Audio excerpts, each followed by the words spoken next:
네, 발표 시작하도록 하겠습니다. 한강 채식주의자 발표를 맡은 육식주의자의 국문학과 김도희입니다.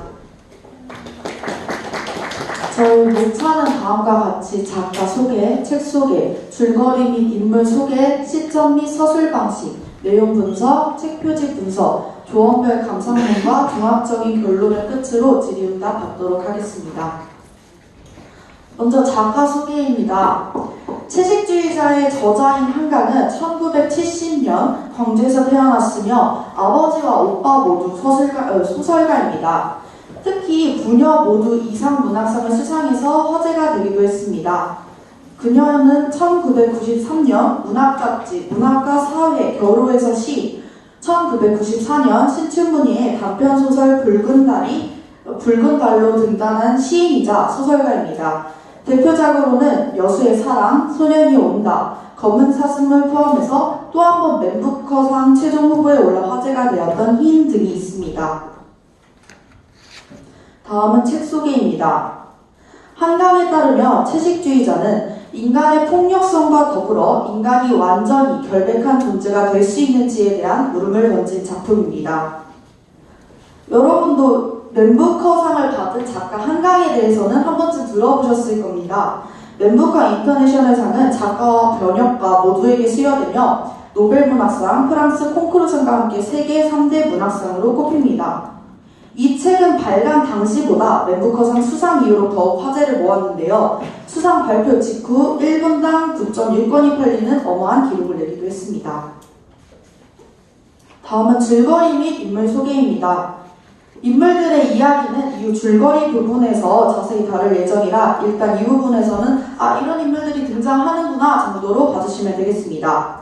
아버지는 군인 출신으로 매우 가부장적인 인물이며 영애, 인애, 남동생, 어머니 모두는 아버지에게 순종하는 삶을 살아왔습니다. 영애와 인애는 자매이지만 무던하고 조용한 영애와 달리 인애는 싹싹하고 육아와 일을 겸하는 워킹맘입니다. 이 소설의 주인공인 영애, 그녀의 남편, 그리고 그녀의 언니인 인애와 형부 정도는 조금 더 유의 있게 봐주시면 이후 내용을 이해하실 때 도움이 되실 것입니다. 줄거리는 앞에서 설명을 해주셔서 짧게 하고 넘어가도록 하겠습니다. 이야기는 채식주의자, 몽고반적, 나무불꽃 순으로 이루어지는데요. 채식주의자에서는 남편 시점에 영애의 이야기가 그려집니다. 아내는 어느 날 갑자기 꿈을 꿨다며 냉장고에 있는 모든 고기를 버립니다. 뿐만 아니라 가죽 제품도 치워버리고 남편마저 고기 냄새가 난다며 거부합니다. 남편은 이와 같은 상황을 받아들이지 못하고 장인에게 전화를 거는데요. 아버지 말에는 순종하던 그녀는 어쩐 일인지 친정 저녁 식사에서도 고기를 거부하고 화난 아버지가 고기를 우겨넣자 자신의 손을 칼로 그어버립니다. 몽고관점은 형부 위주의 이야기가 그려집니다. 늘 새를 담는 다큐 정도의 영상을 만들던 그는 우연히 아내로부터 처제의 엉덩이에 아직 몽고관점이 남아있다는 이야기를 듣고는 성욕을 느낍니다. 보통 이 부분에서 거부감이 들어서 색을 덮으셨을 겁니다. 저 또한 한 3번 정도 덮었다가 과제를 해야 돼서 다시 펼쳤는데요. 형부는 그녀의 몸에 꽃을 그리고 이를 영상으로 담고자 하며 꽃을 그린다면 받아들이겠다는 영애의 말에 자신의 몸에도 꽃을 그리고 그 관계를 영상으로 담습니다. 그리고 아내가 그 영상을 보게 됩니다. 인애의 남편은 긴긴 구명운동을 통해 풀려났고 자취를 감춰버립니다. 영애는 정신병원에 입원하며 더욱 상태가 악화됩니다. 이제 영애는 고기뿐 아니라 모든 음식과 치료를 거부합니다. 영애는 자신이 나무가 되었다며 수시로 물구나무를 서는데요. 인애는 나아질 듯 보이지 않는 그런 동생에게 면회를 가고 일을 가고 아이를 돌봅니다. 다음은 시점 및 서술 방식입니다. 저희가 주목한 것 중 하나가 바로 이 시점인데요. 책 내용이 일부입니다. 주인공은 분명히 영희입니다. 그녀의 이야기가 1인칭으로 서술되어 있다면 어느 정도 독자가 그 호흡을 따라가기 용이했을 것입니다. 그러나 1장의 경우에는 그녀의 남편, 2장은 형부, 3장은 그녀 언니의 위주로 작품이 서술되고 있습니다. 작가는 심지어 채식주의자에서 1인칭 화자로서 남편을 내세웁니다. 그런데 여기 보시면 아시겠지만 매력 하나 없는 여자와 결혼했다라는 식의 서술이 나와 있는데요. 이처럼 남편은 자신의 아내를 사랑한다기보다는 그 무던함에 만족하며 사는 인물입니다. 또한 아내의 자살소동 앞에서도 방관자 같은 태도를 취하는 남편이 화자로 등장하기 때문에 영예는 작품 내에서뿐 아니라 작품 밖 독자와도 벽을 둔 고립된 존재일 수밖에 없습니다. 독자는 그저 찰나의 꿈이나 그녀의 독백을 통해 생각을 추측해내갈 수밖에 없는 것입니다. 다음은 본격적인 내용 분석입니다. 먼저 첫 번째는 꿈을 꿨어 라는 아내의 단담한 한마디로 모든 갈등이 시작됩니다. 사실 이 모든 갈등의 방아쇠 역할을 한 것이 바로 영예의 꿈입니다. 그녀는 도살장에서 날고기를 뜯어먹는 자신을 보는 첫 번째 꿈을 꾸게 되는데요. 이 충격은 사실 그녀의 어린 시절 충격들에서 비롯한 것입니다. 주로 죽음과 죽임, 핏빛으로 가득한 꿈을 꾸며 그녀는 순종적인 모습에서 벗어납니다. 따라서 남편과의 부부관계를 거부하며 완강한 아버지의 호통에도 굴하지 않고 육식을 거부하는 모습을 보입니다. 영예의 아버지는 어린 영예를 물은 개를 오토바이에 매달아 계속 달리게 하고 지쳐 죽은 개를 탕으로 끓여 나누어 먹습니다. 영예는 이 개가 죽어가는 모든 과정을 지켜보았으며 또 어른들의 말에 그것을 한 입 먹기도 했습니다. 이런 경험은 사실 특별한 일은 아닙니다. 무더운 여름 한 번쯤 소고기라는 어른들의 회유에 속아서 개고기를 드셔본 경험이 다들 있을 것입니다. 이는 돼지고기나 소를 먹을 때 느끼지 못하던 인간의 잔혹성에 대해 문득 생각해보게 되는 계기입니다. 생낙지가 냄비에서 꿈틀대고 털을 뽑아 옷을 만드는 인간들의 모습을 말입니다. 이처럼 육식은 결국 먹이사슬 최상층의 잔혹성과 폭력성을 드러내는 행위이며 따라서 영예는 이를 거부하고자 하였습니다. 그 중에서 영예는 갑갑하다는 이유로 브래지어를 착용하지 않습니다. 하지만 그녀의 행동을 무던히 받아들이는 사람은 없습니다. 남편조차 두툼한 패드라도 착용해서 그의 체면을 살려주길 바랄 뿐입니다. 여자분들 또한 브래지어가 얼마나 불편한지 아실 것입니다. 와이어는 쪼이고 레이스는 쓸리기도 하고요. 영예의 브래지어는 당연시 여기는 것들이 타인에게 족쇄가 될 수 있음을 나타내는 요소입니다. 을의 사회인이라면 이렇게 행동해야지 라는 것들 또한 개인에게 내재화된 폭력으로 작용할 수 있다는 것입니다. 덧붙여 영예는 자신의 기관들 중 가슴만은 유일하게 사랑했던 인물입니다. 자신의 일부 중에서 유일하게 누군가를 해하지 않는 곳이라 여겼기 때문인데요. 따라서 그녀에게 가슴은 응당 가려야 하는 성적인 기관이 아닌 자연스럽고 평화로운 존재였으므로 가릴 필요가 없었던 것입니다. 다음은 동박새를 먹는 행동에 대해서 얘기를 해볼 텐데요. 영예는 꿈을 꾼 이후로 완강하게 육식을 거부합니다. 그러나 일부 후반부에서 그녀는 정신병원에서 동박새를 사냥합니다. 뜯긴 듯한 거친 이빨 자국이라는 표현으로 봐서는 영예가 이를 먹기도 했음을 추측해 볼 수 있습니다. 표면상으로는 아이러니해 볼 수 있으나 이는 두 가지로 생각해 볼 수 있겠습니다.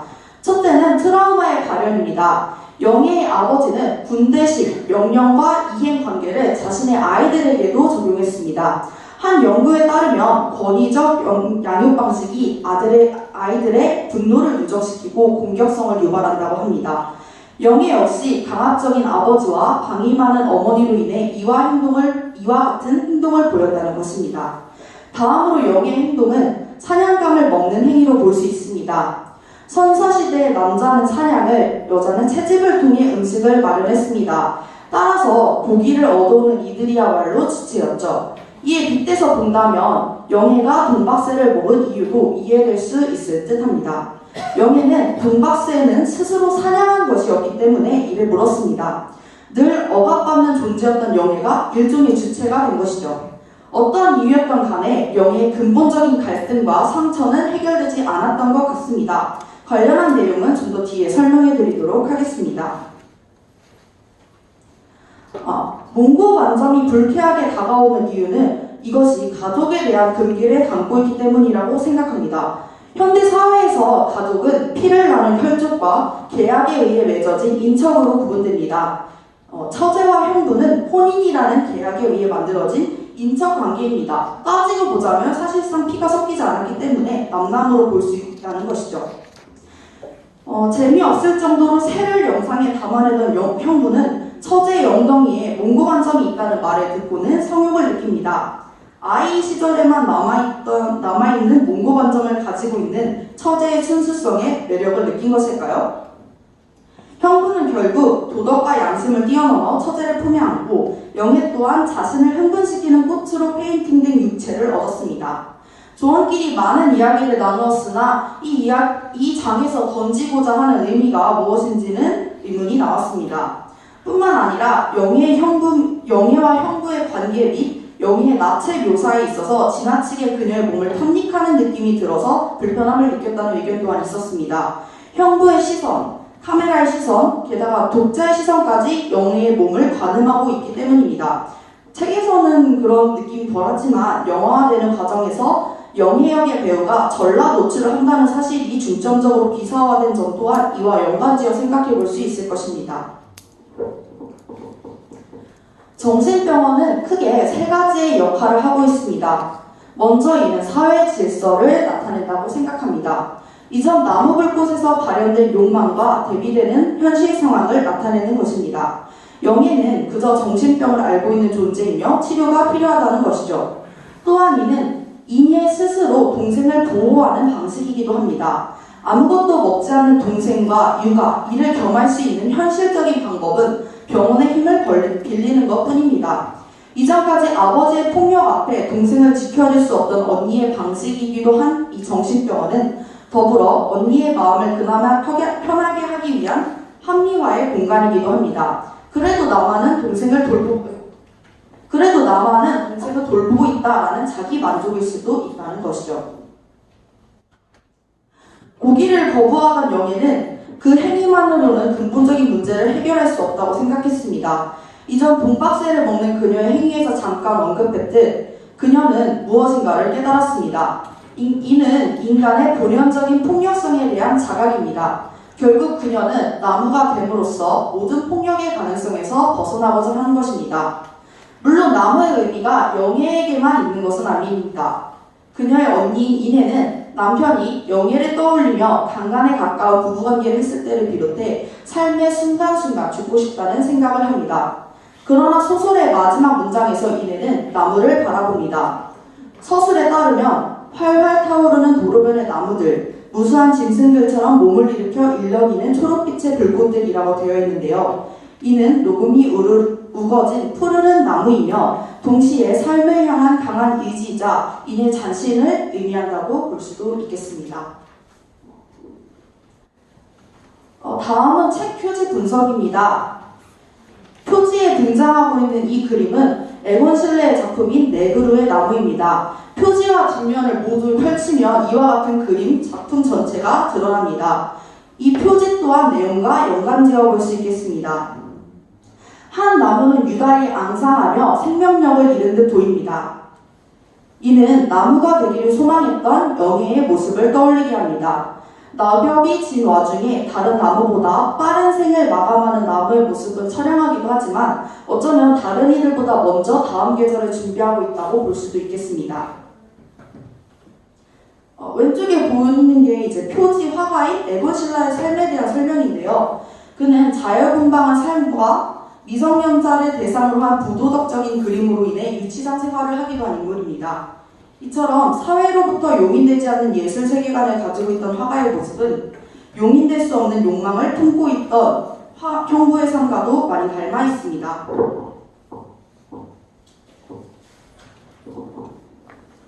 다음은 조원별 감상문입니다. 전체를 모두 가져오기에는 내용이 많아서 마지막 한 문장씩만을 가져왔습니다. 전문이 궁금하신 분들은 이 클래스를 통해서 확인해 주시면 되고요. 저희의 전반적인 내용은 발표 속에 포함되어 있으니까 그 점 참고해 주시면 되겠습니다. 마지막으로 종합적인 결론입니다. 결국 한강의 책을 통해 던지고 있는 메시지는 무엇일까요? 저희는 파괴와 폭력이라고 생각했습니다. 타자에 대한 폭력과 이를 막기 위한 인간의 자기 파괴 말입니다. 작품에서는 영예가 폭력을 막기 위해 그녀를 스스로 파괴하는 방식을 택했습니다. 가정 내에서는 피해자임이 분명해 보였던 영애는 동박새 등 더 약한 존재 앞에서는 목숨을 위협하는 존재였습니다. 인간이기 때문입니다. 먹이사슬 최상층에 있는 인간들은 필연적으로 포식자가 될 수밖에 없습니다. 이를 포착하고 유기화했다는 점에서 이 소설의 읽어볼 가치가 충분하다고 생각합니다. 이상으로 발표를 마치겠습니다. 감사합니다. 질의응답 받도록 하겠습니다.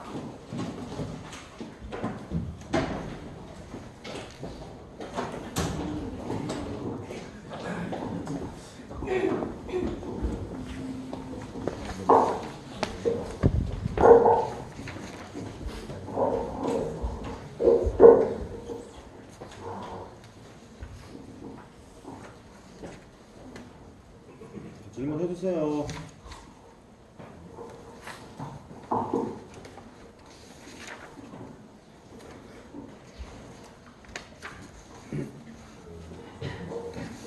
제가 그럼 먼저 한번 물어볼게요. 아까 전에 제가 원래 이거 질문하려고 그랬다고 그런 거 있잖아요. 새 동박새. 그죠? 그 동박새가 이조 전체 의견이요. 이조 전체 의견이 영애가 나중에 병원에서 물어 뜯어 죽였다라고 이렇게 보시고 이것을 쓰신 겁니까? 네? 네, 저희는 그렇게 생각하고. 그러니까 전체적으로 다? 아, 네. 아 그래요? 그렇다면 왜 그랬다고 생각하십니까? 일단 나타난 포식자에서 뜯긴 듯한 이빨 자국 아래로 붉은 혈흔이 선명하게 붙어 있었다는 것에서. 그 병원에 입원했잖아요, 그죠? 네. 멍하게 앉아 있는데 그러면 죽은 동박새를 자기가 잡았을 수도 있잖아, 그죠? 그리고 그 앞에까지의 그 채식주의자 앞에까지 그 과정이 있었다는 거죠, 네. 그죠? 그럼 그렇게 따진다면은 그죠? 그 죽은 종달새가 그 자기를 문 개일 수도 있고, 그죠? 자기를 문 개일 수도 있고 어렸을 때 아버지한테 맞던 자기일 수도 있을 건데 그 왜 그렇게 그냥 정신병원에 갔으니까 어떤 최고의 상위 포식자로서 이게 또 다른 폭력의 형태로서 종달새에게 물어 뜯었다라고 그렇게 봤는지 좀 그게 상당히 궁금합니다. 영애가 죽였다고 생각하는 이유는 일단 영애는 계속적으로 살면서 폭력에 노출되었던 사람으로서 살았는데 이렇게 인간이 영애가 생각하기에는 사람의 모습으로 사람의 존재로서는 자기가 계속 폭력을 받아왔음에도 불구하고 폭력을 하는 주체가 되어서 인간으로서는 폭력을 할 수밖에 없다는 존재임을 깨닫고 자기가 식물로서 되고 싶었다고 생각했기 때문에 아마도 영애가 실제로 죽여서 자기가 이제 사람이 아닌 식물이 되고자 했던 것이 아닐까 그렇게 추측했습니다. 그러면 맨 마지막에 나오는 그 부분에 대해서는 그 나무 불꽃이랑 연결된다라고 생각하세요? 그렇게 봤을 때 상식적으로 영애가 그 새를 잡을 수가 없잖아, 그죠? 그래서 우리가 항상 그 생각을 할때 상식적으로 하게 되는데 개가를 확 잡아가지고 이렇게 물어뜯어서 보일 수도 있잖아. 그래서 나는 그런 의미에서 이제 동일성상으로 보고 그렇다면 그 앞전에 했던 이야기랑 맞아 들어가면서 뒤에 나무 불꽃에 나오려는 장면과 맞아 들어가는 거죠. 그죠? 그렇기 때문에 여기에 물론 중간에 원고반점이라는 그 과정이 있지만은 그 어차피 거기도 병원이었고 나중에 정신병원도 병원이었잖아요. 그죠? 근데 병원이니까 그 죽은 종달새가 결국은 자기 자신이 아니었을까라고 이런 저는 이렇게 강렬한 느낌을 받았거든요. 그죠? 결국은 우리가 지금은 소설의 결말에서 죽었다라는 말이 안 나오지만 우리가 짐작하기에는 나무불꽃 이후에 서술되지 않은 그 뒷부분에는 영애가 죽었을 것이다 라고 다 추측을 할 수도 있잖아요. 그죠? 그런 점에 대해서 결국은 얘도 버림받았잖아. 아무도 없을 거란 말이에요. 그죠? 아무도 없을 거라는 말이죠. 그런 의미에서 하자면 그런 의미가 되지 않을까 싶어서 제가 이렇게 봤어요. 그래서 물론 채식주의자만 보면 그런 의견도 나올 수가 있지. 그죠? 인간이 죽기 전에 자기도 모르게 무의식상에서 표출되기 있으니까. 그죠? 그렇게 해서 제가 질문을 던져봤습니다. 그 책을 저 개인적인 생각으로는 책을 읽을 때 당시는 저는 이제 동박새를 드는 장면에 있어서 뭔가 폭력을 자기가 그러니까 새도 폭력을 받은 대상이잖아요. 그 대상을 들므로 되게 이렇게 보는 장면이 있었는데 그걸 보면서 영애가 자기가 이때까지 받아왔던 폭력에 대해서 뭔가 측은함을 느끼는 대상이라고 처음에는 생각했었는데 이제 조원들이랑 얘기하면서 그쪽으로 초점이 맞춰진 것 같습니다. 목소리에서 밀린 건 아니고요. 그런 거 아니에요. 자, 다음.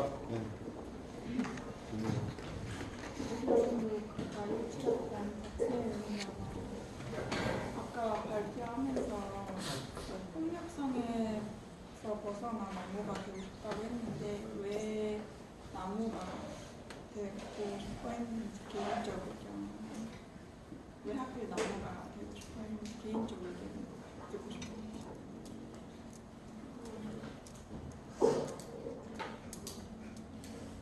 왜 하필 나무였을까? 라는 개인적인 의견을 듣고 싶다는 거였어요. 개인적인. 그 나무가 자연에서 가장 그러니까 자연을 느끼기에는 가장 가깝다고 생각을 합니다. 그러니까 숲에 나가면 나무가 있듯이 그러니까 자연을 느끼기에는 제일 많이 와닿는 존재라서 나무를 선정하지 않았다라고 생각을 했습니다. 그래요? 나무가 제가 봤을 때 생선과 소멸이 아닐까 싶은데 봄에는 잎이 나고 꽃이 피고 막 이러다가 나중에 가을 되고 겨울에 떨어지고 나니까 생명력이 강한 존재로서 그런 나무를 설정한 게 아닌가라는 생각을 했습니다. 자연을 잘 느낄 수 있는 게 나무라고요. 새로운 사실을 알게 됐습니다. 자, 또 하세요. 일반적으로 채식과 육식을 의미하는 것이 아닌 이 책을 읽고 나서 채식과 육식에 대한 생각을 하는 것이 저를 보지 말고 저기를 보고 질문해.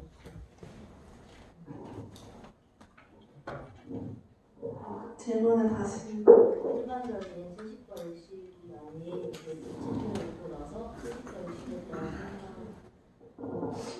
다른 의미가 있다고 생각하시나요?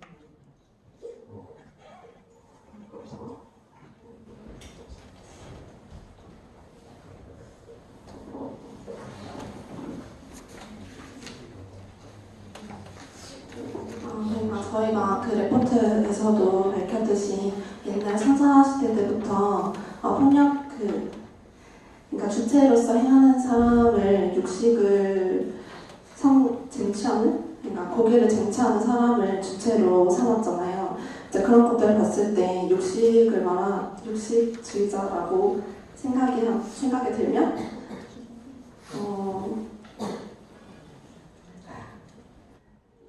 그러니까 주체라는 생각, 그러니까 육식주의자는 주체라면 어떻게 보면 채식주의자는 객체일 수밖에 없다라는 생각이 들었습니다.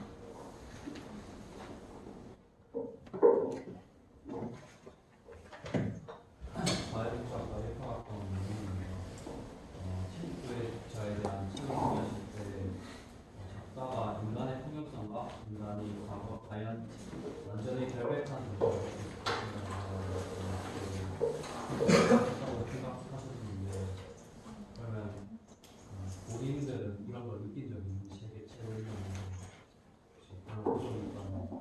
저는 책을 읽으면서 이제 작가는 어떤 의도로 그런 의도가 있었다는 것을 나중에 이제 인터뷰를 찾아보면서 알게 되었지만 이 책을 읽으면서는 어쩌면 인간이 이런 폭력의 구조에서 벗어날 수 없는 존재가 아닌가라는 생각이 많이 들었습니다. 그런 이유는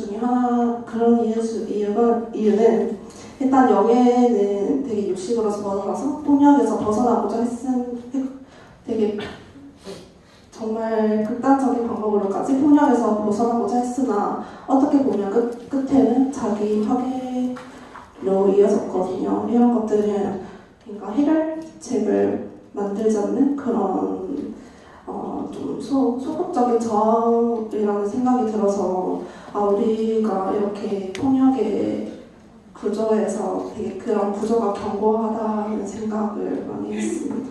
그래서 작가가 폭력이나 그런 인간 완전한 결백한 존재가 될 수 없음을 말하고자 한 게 아닌가라는 제 개인적인 생각입니다.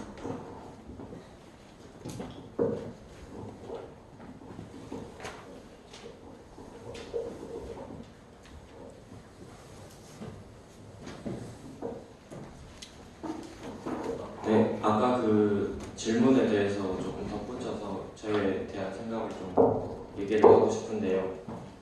이제 폭력이나 이런 것에 대해서 다른 사람에 대해서 이제 비난을 하거나 그 같이 판단을 하는 행위는 잘못되었다고 저는 생각을 했고요. 그 폭력이라는 것에 대해서 영의 아버지를 한번 데리고 와봤는데 영의 아버지는 월남전을 참전을 했습니다. 이제 영화 국제시장을 보면 그런 장면이 나오는데요. 영의 아버지는 목숨을 걸고 돈을 많이 준다고 해서 참전을 한 거 아닙니까? 그래서 가정을 이끌기 위해서 이제 월남전을 참전했던 사람인데 이제 소설에서 보면 한 영애를 때리는 장면만 보고 이제 나쁜 놈, 이제 뭐 죽일 사람 이렇게밖에 보이지 않는데 그래서 사물을 보는 데 대해서 이제 다양한 시각을 가졌으면 좋겠고요. 또 그래서 하지만 이제 폭력이 합리화되는 것은 아니니 잘못한 부분이 있으면 반성하자라고 결론을 내려봤습니다.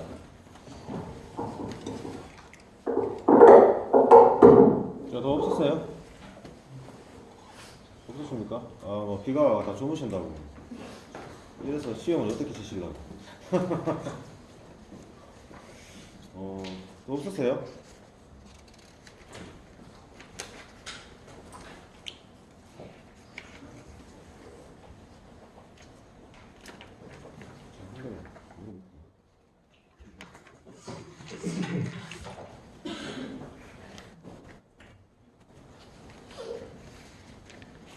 없으면 여기서 고생했습니다.